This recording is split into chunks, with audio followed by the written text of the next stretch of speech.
আমাদের আলোচ্য বিষয় হচ্ছে দশম শ্রেণীর পদার্থবিজ্ঞান, যেটা আমরা বলি ফিজিক্যাল সায়েন্স। এই দশম শ্রেণীর পদার্থবিজ্ঞানে আমরা আজকে আলোচনা করব, আলোচ্য বিষয় হচ্ছে লাইট। কি বললাম? লাইট। দশম শ্রেণীর যে আজকে আলোচ্য বিষয় হবে সেটা হচ্ছে কি লাইট। তাহলে আমরা এই লাইট থেকে প্রথমত লাইটের থিওরিগুলো আজকে আলোচনা করব, বা আলোর থিওরিগুলো আলোচনা করব, আর কিছু শর্ট কোশ্চেন নিয়ে আলোচনা করব। ওকে, আমাদের টপিক আজকে এইটুকু। তাহলে প্রথমে লাইটের থিওরিগুলো নিয়ে কিছু আলোচনা করা যাক।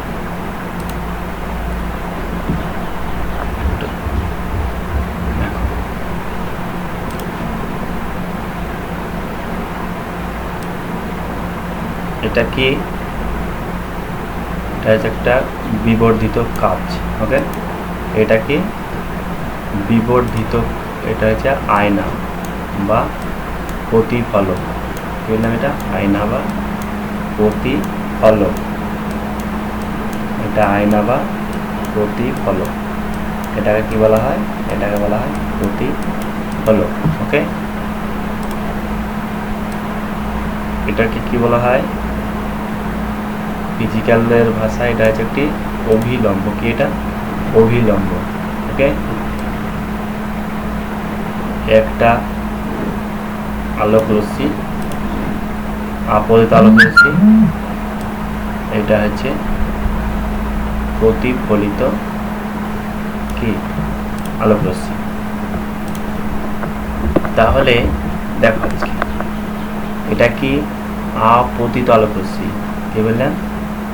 এটা একটা সূর্য, এখানে একটা সূর্য। এটা কি? সূর্য।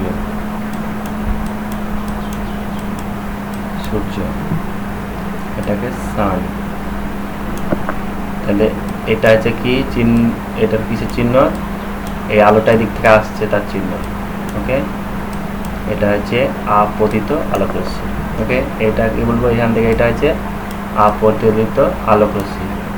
এই যে এটা বিন্দু, একই বিন্দুতে যেগুলো সব মিলতে আছে, এটা হচ্ছে কি আপতন বিন্দু। আর এটা হচ্ছে কি প্রতিফলিত আলোক রশ্মি। এটা কি? প্রতিফলিত আলোক রশ্মি। ঠিক আছে, আমি সেগুলো লিখে দিচ্ছি আস্তে আস্তে। এটা হচ্ছে আপতিত রশ্মি। ঠিক আছে, তোমরা এগুলো লিখে নিও, আমার কথাটা শুনে সেগুলো লিখে নিও তোমরা।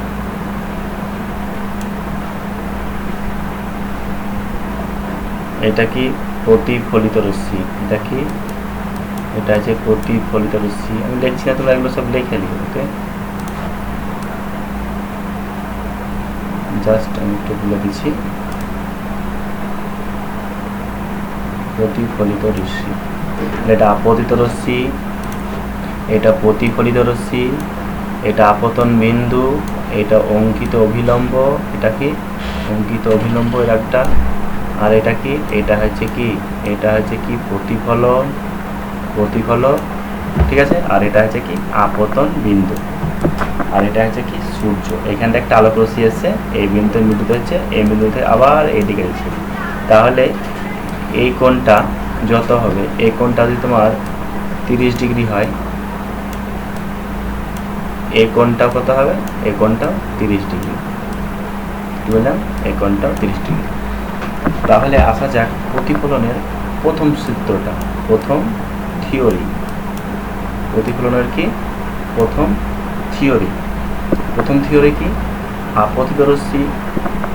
ঠিক আছে, আপতিত রশ্মি, প্রতিফলিত রশ্মি, আপতন বিন্দুতে প্রতিফলকের ওপর অঙ্কিত অভিলম্ব একই সমতলে থাকে। আরেকবার বলতে হবে, আপতিত রশ্মি, প্রতিফলিত রশ্মি, আপতন বিন্দুতে প্রতিফলকের ওপর অঙ্কিত অভিলম্ব একই সমতলে থাকে। এটা প্রতিফলনের প্রথম সূত্র। ঠিক আছে, দ্বিতীয় সূত্রটা কি? দ্বিতীয় সূত্র দেখো, আপতন কোণ, এই যে আপতন কোণ, ঠিক আছে, এই কোণটা আপতন কোণ ও প্রতিফলন কোণ পরস্পর সমান।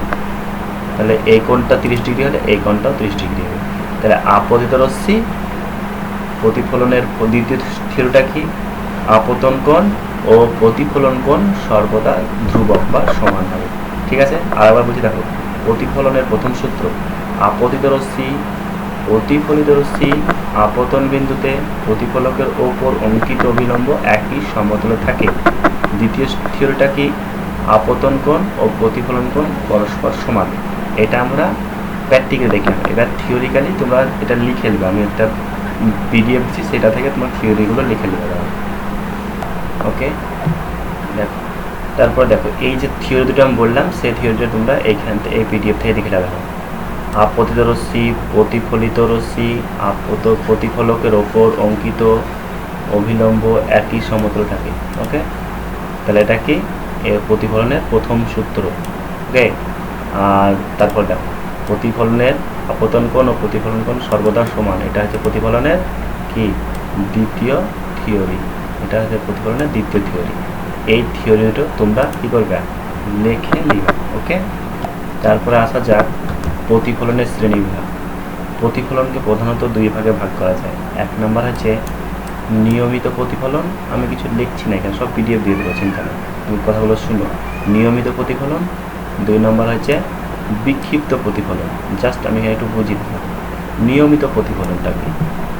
নিয়মিত এটা একটা কি মসৃণ তলে হবে। ঠিক আছে, নিয়মিত প্রতিফলন কি মসৃণ তলে হবে, আর এই প্রতিফলনে যে কোণে আলো আসবে সেই কোণেই ফিরে যাবে। ওকে, এটা একটা ধর্ম। যদি 30 ডিগ্রি কোণে যদি আলোটা আসে, তাহলে আবার কি হবে, 30 ডিগ্রি কোণে এই আলোটা কি হবে, আবার ফিরে যাবে। তাহলে এটা একটা কি নিয়মিত প্রতিফলনের কি বৈশিষ্ট্য। আর একটা কি বললাম, এই নিয়মিত প্রতিফলনটা কি হয়, বিক্ষিপ্ত কি, এটা কি মসৃণ তলে আপতিত হয়। নিয়মিত প্রতিফলন কি মসৃণ তলে আপতিত হয়, আর যে কোণে আলোর রশ্মি আসবে সেই কোণে আবার আলোক রশ্মিটা ফিরে যাবে।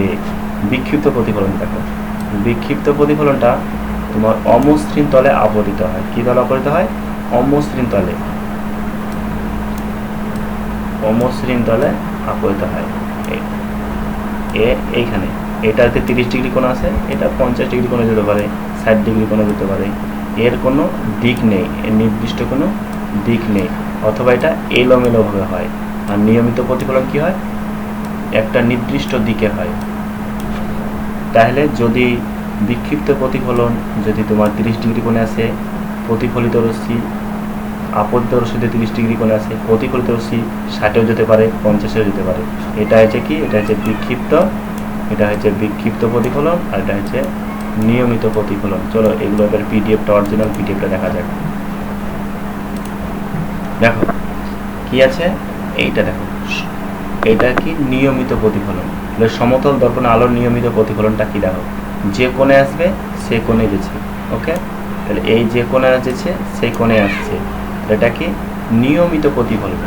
ওকে, তাহলে নিয়মিত প্রতিফলন এটা হয় কি, যখন একগুচ্ছ সমান্তরাল আলোক রশ্মি কোনো পৃষ্ঠ অপতিত হয়ে প্রতিফলনের উপর পরস্পর সমান্তরালভাবে বা অভিসারিতভাবে কিংবা অপসারিত গুচ্ছ পরিণত হয়, তবে ওই সেই প্রতিফলনকে নিয়মিত প্রতিফলন বলে। ঠিক আছে, এটা নিয়মিত প্রতিফলন বলে। আর এইটা দেখো, আলোর বিক্ষিপ্ত প্রতিফলন, আলোটা কি বিক্ষিপ্ত প্রতিফলন। তাহলে আলোক রশ্মিটি কী করতে হবে, তোমার আলোক রশ্মিটা অমসৃণ তলে আপতিত হবে এবং কী হবে, এলোমেলোভাবে ছড়িয়ে যাবে। এটা কি হচ্ছে বিক্ষিপ্ত প্রতিফলন। তাহলে এখানে পিডিএফগুলো দেখে নাও, এই যে নিয়মিত প্রতিফলন কাকে বলে এগুলো সব এখান থেকে লিখে দেবে। ওকে, তারপরে কি বিক্ষিপ্ত প্রতিফলনটা হলো সব এখান থেকে লিখে দেবে। বিক্ষিপ্ত প্রতিফলন দেখো, যদি একগুচ্ছ সমান্তরাল আলোক রশ্মি কোনো পৃষ্ঠে আপতিত হয়ে প্রতিফলনের পর অসমান্তরাল হয়ে অভিসারী বা অভিসারী গুচ্ছ পরিণত না হয়, তবে আলো সেই প্রতিফলনকে বিক্ষিপ্ত প্রতিফলন বলে। তাহলে এখান থেকে আমরা কি পাবো, বিক্ষিপ্ত প্রতিফলন এর সংজ্ঞা পাবো। এখান থেকে আমরা বিক্ষিপ্ত প্রতিফলনের নিয়মিত প্রতিফলনের সংজ্ঞা পাবো, বিক্ষিপ্ত নিয়মিত প্রতিফলনের তুলনা করতে পারবো এখান থেকে আমরা। ওকে, এরপর আলোচ্য বিষয় হচ্ছে যে দশম শ্রেণীর জন্য মাধ্যমিকের কিছু ইম্পর্টেন্ট এবং ভেরি ভেরি ইম্পর্টেন্ট আলোর চ্যাপ্টার থেকে শর্ট কোশ্চেন এবং অ্যান্সার সলভ করবো আমরা। ওকে, এগুলো বেশিরভাগই মাধ্যমিকে যে কোশ্চেনগুলো বলবো আমি, মাধ্যমিকে 99% কোশ্চেনগুলো আছে। দেখো 1 নাম্বার, উত্তল দর্পণে প্রতিবিম্বের আকৃতি কিরূপ হবে? তাহলে কি বলছে, উত্তল দর্পণে প্রতিবিম্বের আকৃতি কিরূপ হবে? আকৃতি হবে কি? খর্বিত। কি আছে? খর্বিত। তাহলে আমরা এখানে কি হবে? ক্ষয়েরটা অ্যান্সার। এখানে কি অ্যান্সার হিসেবে? ক্ষয়েরটা। ওকে, তারপর 2 নম্বর, সমতল দর্পণে গঠিত বিম্ব কিরূপ হবে? ঠিক আছে, সমতল দর্পণে কি হবে? প্রতিবিম্ব কিরূপ গঠিত হবে? তাহলে সমতল দর্পণ থেকে এখানে একটা কোশ্চেন আছে, এটা কি হবে? অসম্ভব। কি হবে? অবাস্তব। অবাস্তব আর সমশিষ্য ও সমান হবে। এটা আনসার হবে ক্ষয়টা। অবাস্তব, সমশিষ্য ও সমান হবে। ওকে, তারপরে 3 নম্বর কোশ্চেনটা দেখো, প্রতিফলক তলের সাথে সমকোণে অবস্থিত রেখাকে কি বলে? যে প্রতিফলক যে তলের সাথে সমকোণে অবস্থিত রেখাকে কি বলে? কি বলে? অ্যান্সার আমাদের কি? অভিলম্ব বলে। এটা কি বলা হয়? অভিলম্ব। প্রতিফলক তলের সাথে যে সমকোণে অবস্থিত রেখাকে কি বলবো আমরা? অভিলম্ব বলবো। কি বলবো এখানে? অভিলম্ব। তারপরে 4 নম্বর কোশ্চেন আসা যাক, যে পাহাড়ি রাস্তার বাঁকে দুর্ঘটনা এড়াতে ব্যবহৃত হয় কি? কি ব্যবহার হয়? সমতল দর্পণ। কি ব্যবহার করা হয়? সমতল দর্পণ। এখানে কি ব্যবহার করা হয়? সমতল দর্পণ। এটা মাধ্যমিকের প্রশ্নটা ভালো আছে। তারপর দেখো, আলোর আলোক রশ্মিকে কেন্দ্রীভূত করলে কোন দর্পণ ব্যবহার করা হয়? কি বলছে? আলোক রশ্মিকে কেন্দ্রীভূত করতে কোন দর্পণ ব্যবহার করা হয়? কি দর্পণ ব্যবহার করা হয়? অবতল দর্পণ ব্যবহার করা হয়। এটা ভালো করে মনে রাখতে হবে। তারপর কি, বিম্বের দৈর্ঘ্য ও লক্ষ্যবস্তুর দৈর্ঘ্যের অনুপাতকে কি বলে? বিম্বের দৈর্ঘ্য ও লক্ষ্যবস্তুর দৈর্ঘ্যকে কি বলা হয়? This is a very very important question. কি বলা হয় এটাকে? রৈখিক বিবর্ধন। এটা মাধ্যমিকে বেশিরভাগ সালেই এই কোশ্চেনটা তুলে দেয়। যে রৈখিক বিবর্ধন কি, আমাদের এটা ঘুরিয়ে কোশ্চেন আসতে পারে। রৈখিক বিবর্ধন কি? তখন আমরা কি লিখবো? বিম্বের দৈর্ঘ্য ও লক্ষ্যবস্তুর দৈর্ঘ্যের অনুপাতকে রৈখিক বিবর্ধন বলা হয়। ওকে, ঠিক আছে। আলো কি ধরনের তরঙ্গ? এটা একটা আরো ইম্পর্টেন্ট কোশ্চেন। এটা কি? আলো কি ধরনের তরঙ্গ? আলো কি? বিদ্যুৎ চৌম্বকীয় তরঙ্গ। আলো কি? বিদ্যুৎ চৌম্বকীয় তরঙ্গ। ওকে, তারপর দেখো, অবতল দর্পণে লক্ষ্যবস্তু প্রধান ফোকাস ও মেরুর মধ্যে থাকলে প্রতিবিম্বের অবস্থান, প্রকৃতি ও আকৃতি কিরূপ হবে? প্রকৃতি বলতে আকৃতি কিরূপ হবে? অ্যান্সারটা কি হবে? কয়টা? দর্পণের পিছনে অবাস্তব এবং অবাস্তব, সোজা ও বিবর্ধিত হবে। ওকে, তারপরে কোশ্চেনটা হবে, গোলীয় দর্পণের যে গোলকের অংশ, গোলীয় দর্পণ যে গোলকের অংশ, সেই গোলকের ব্যাসার্ধকে ওই দর্পণের কি বলা হয়? ওই দর্পণের কি বলা হয়? বক্রতা ব্যাসার্ধ। এটা বক্রতা ব্যাসার্ধ বিশাল ইম্পর্টেন্ট। এটা তোমরা মনে রাখবে যে গোলীয় দর্পণ যে গোলকের অংশ, সেই গোলকের ব্যাসার্ধকে ওই দর্পণে কি বলা হয়? বক্রতা ব্যাসার্ধ। তারপর নেক্সট কোয়েশ্চেন ছিল, আপতিত রশ্মি দিক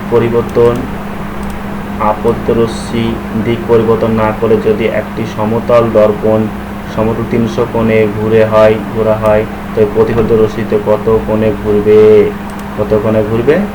900 কোণে ঘুরবে। ওকে, তারপরটা দেখো, আলোর ক্রমিক প্রতিফলনকে কাজে লাগিয়ে কোন যন্ত্র তৈরি করা হয়? কি হয়? পেরিস্কোপ ব্যবহার করা হয়। ওকে, একটি গোলীয় দর্পণের ফোকাস দূরত্ব 30 সেন্টিমিটার। এর বক্রতার ব্যাসার্ধ কত? বক্রতার ব্যাসার্ধ কত হবে? বক্রতার ব্যাসার্ধ হবে 120। ওকে, একটি অবতল দর্পণে একেবারে নিকটে একটি আলঙ্গ খাড়াভাবে স্থাপন করলে কি হবে? ওটা কি হবে? সোজা বিম্ব ও লক্ষ্যবস্তু চেয়ে বড় হবে। তারপর কোশ্চেনটা কি? প্রতিবিম্বের দৈর্ঘ্য ও লক্ষ্যবস্তুর দৈর্ঘ্যের অনুপাতকে কি বলা হয়? কি বলা হয়? রৈখিক বিবর্ধন বলা হয়। এটা নেক্সট কোশ্চেন চলে এসেছে আবার। তারপর কি? একটি আলোর সমতল দর্পণের ক্ষেত্রে প্রযোজ্য কি? প্রযোজ্যটা কি হবে? আই ও আই। ঠিক আছে। সরল পেরিস্কোপে দর্পণ থেকে কত ডিগ্রি কোণে আলোর বিচ্ছুরণ হয়?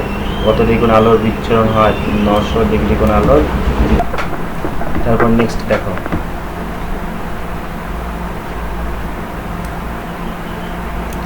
গোলীয় দর্পণের প্রতিফলক পৃষ্ঠের মাধ্যম বিন্দুকে কি বলা হয়?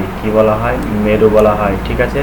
তারপরে কি? ঘরের দেওয়াল, ভাষা, কাঁচ, কাগজ ইত্যাদি সব দিক থেকে যে একই রকম উজ্জ্বল দেখায় কারণ কি? কারণটা কি হবে? দেখো, কারণটা হচ্ছে তোমার খ আই। ওকে। তারপর দেখো, গোলীয় দর্পণ যে গোলকের অংশ বিশেষ সে গোলকের যে কেন্দ্রীয় দর্পণ ওগুলোকে কি বলা হয়? এটাকে বক্রতা ব্যাসার্ধ। ঠিক আছে। কোনো ভূপৃষ্ঠ থেকে আলো কিভাবে প্রতিফলিত হবে এটা কিসের উপর নির্ভর করে? নির্ভর করে তোমার প্রতিফলক পৃষ্ঠের প্রকৃতির উপর। ঠিক আছে। সাদা তলে সব রঙের আলোয় কি হয়? প্রতিফলিত হয়। ওকে, প্রতিফলিত হয়। বিবর্ধক কাঁচ কোন প্রকার বিম্ব গঠন করে? This is a very important. কি? সোজা ও বিবর্ধিত। ঠিক আছে। সমতল দর্পণের যে অংশ প্রতিফলনে অংশগ্রহণ করে সেই অংশটার নাম কি? তোমার হবে কয়টা? আই। দাড়ি কাটার জন্য কোন দর্পণ সুবিধাজনক? অবতল দর্পণ। ওকে, দাড়ি কাটার জন্য কোন দর্পণ সুবিধাজনক? অবতল দর্পণ। সরল পেরিস্কোপ কয়টি দর্পণ থাকে? থাকে? দুটি থাকে। ওকে। আলোর ক্ষেত্রে প্রতিফলিত হয় ব্যতিচার না অপর দর্পণ না কিছুর উপর? কোনটি সঠিক নয়। তোমার সঠিক অ্যান্সারটা কি হবে? আই। ঠিক আছে। ওকে। কোনটি দীপ্তিহীন বস্তু? কি? ছবি দীপ্তিহীন বস্তু। ওকে। 6 মিটার প্রকার দূরত্ব বিশিষ্ট একটা অবতল দর্পণে বাস্তব সমান আকারে উল্টো প্রতিবিম্ব পাদে বস্তু দর্পণের সম্মুখে কত দূরে থাকবে? হিসাব করে দেখো। হিসাব করতে হবে। তোমার যে 12 সেন্টিমিটার দূরে থাকবে। এগুলো অঙ্ক করে দেখতে হবে। হ্যাঁ। অবতল দর্পণের প্রধান অক্ষের সমান্তরাল অপরিত রশ্মি প্রতিফলনের পর কি ঘটে? প্রকাশ দূরত্ব দিয়ে যায়। ঠিক আছে। একটি গোলকের অংশ দিয়ে তুমি বানাতে পারবে? কি বানাতে পারবে? কি? আই আর আই। ঠিক আছে। আপতিত আলোর কিছুটা প্রতিফলিত হবে, তা নির্ভর করে কিসের উপর নির্ভর করে? আই। ঠিক আছে। তিনটির ওপরই। উত্তল দর্পণে গঠিত বিম্ব কিরূপ? ঠিক আছে। কিরূপ হবে? দেখো, আই আর আই মানে দুটো হবে, এইটো আর আইটো, মানে সোজা আর বিবর্ধিত। একটি বস্তুর দৈর্ঘ্য 0.1 m এবং গোলীয় দর্পণ রৈখিক দর্পণ 0.5 হলে দৈর্ঘ্যের কি হবে? উত্তরটা হয়ে যাবে কত? 0.05। ওকে। সুষম প্রতিফলক ঘটাতে যখন প্রতিফলিত রশ্মি কি হয়? কয়েকটা দেখো, অভিসারিত হবে আর অপসারিত হবে। ঠিক আছে। কোনটি দীপ্তিহীন বস্তুর অভিহিত নয়? কয়েকটা কত? নক্ষত্র। ঠিক আছে। প্রতিফলিত রশ্মি অভিলম্বের সমান্তরাল কোণকে কি বলে? প্রতিফলন কোণ। ঠিক আছে। মেরু ও বক্রতার ক্ষেত্র দুটিকে ছেদ করে যে নিচের কোণটি হয়, অ্যান্সারটা কি? প্রধান অক্ষ। ঠিক আছে। অ্যান্সারটা কি? প্রধান অক্ষ। ওকে। নিচের কোণটি দর্পণ হিসাবে কাজ করে? মসৃণ কক। ওকে। ফোকাসের তল প্রধান অক্ষের সাথে কত ডিগ্রি কোণ উৎপন্ন করে? প্রতিবিম্ব 300 ডিগ্রি কোণ উৎপন্ন করে। তারপর কি বিম্বের আকৃতি নির্ভর করে কিসের ওপর নির্ভর করে ওপরের সবগুলির ওপর, ঠিক আছে। প্রতিবিম্ব কত প্রকার? প্রতিবিম্ব দুই প্রকার, সদ্বিম্ব আর অসদ্বিম্ব। ওকে, নিচের কোণ উক্তিটি প্রতিফলকের দ্বিতীয় সূত্র কি? প্রতিফলন কোণ আপতন কোণ সবচেয়ে বেশি হয়। প্রতিফলন কোণ আপতন কোণের চেয়ে বেশি হয় না, তোমার কি বলছে প্রতিফলন কোণ আপতন কোণের চেয়ে কম হয়? প্রতিফলন কোণ আপতন কোণের সবচেয়ে বেশি হয়। রাইট অ্যান্সার, ঠিক আছে, দুটো কোণই সমান হয়। F=R/2 সূত্রটি কোনটি প্রযোজ্য নয়? কি? সমতল দর্পণে প্রযোজ্য নয়। উত্তল দর্পণে প্রতিবিম্বের আকৃতি কেমন হবে? উত্তল দর্পণে গর্বিত হবে, ঠিক আছে। নিখুঁত ও নিরাপত্তা গাড়ি চালার জন্য কোনটি সর্বাপেক্ষা প্রয়োজনীয়তা কি? দর্পণগুলির ঠিক মতন উৎপাদন করতে হবে। ওকে, কোনটি পর্দায় ফেলা যায় না? অবাস্তব প্রতিবিম্বকে। ওকে, দুটি সমান্তরাল দর্পণে পর্যায়ক্রমিক প্রতিফলন ব্যবহার করে কোনটি তৈরি করা যায়? পেরিস্কোপ তৈরি করা যায়। উত্তল দর্পণে কিসের প্রকৃতি, কি বিম্বের প্রকৃতি সর্বদা কিরূপ হয়? অসৎ আর সোজা হয়। ওকে, আজকে আমাদের এইখান থেকে শেষ। যদি কোনো অসুবিধা হয় এই ভিডিওগুলো আমি দেখিয়ে দিচ্ছি, এইগুলো তোমরা দেখে খেলবে। ওকে,